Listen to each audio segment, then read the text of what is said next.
How did people in the 19th century understand a poem written 12 centuries earlier? They explained it through a story. This print reimagines the first poem from the classical anthology 100 Poets, One Poem Each, written by Emperor Tenji. In the autumn fields, beneath a makeshift hut, gaps in the rough thatch let the dew soak my sleeves. It describes a touching moment in the farmer's night during the harvest season and expresses sympathy for the hardships of rural life. But in this print, the painter Utagawa Kuniyoshi and the popular writer Ryukite Tanikazu reinterpret the poem through a very different story. When Ushiwakamaru was travelling north toward Oshu-Hiraizumi to seek protection from Fujiwara no Hidehira, he stopped in Yahagi in Mikawa province. There he stayed at the home of a wealthy household led by Minamoto no Kanetaka and his wife. One evening he heard music.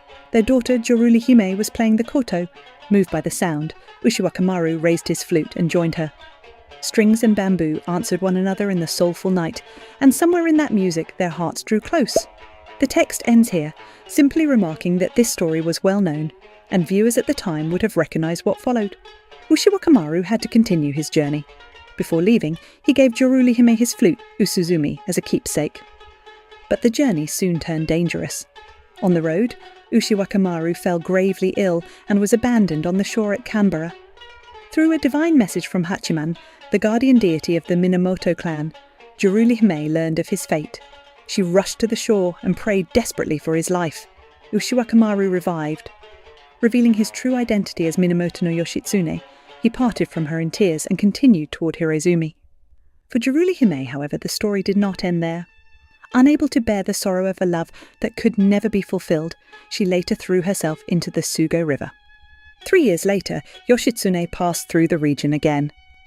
Learning of her death, he visited her grave and performed memorial rites before continuing on his campaign against the Taira clan.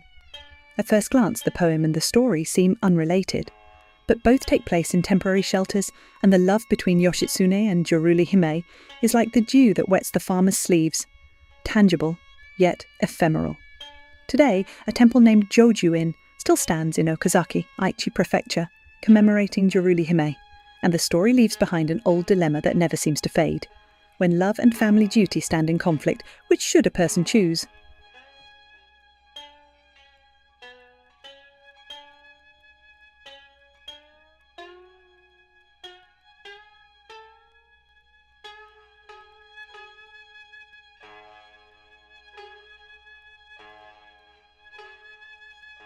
If you'd like to explore a little further, you'll find many more stories on the channel, from woodblock prints and kimono to folklore and everyday life in Japan.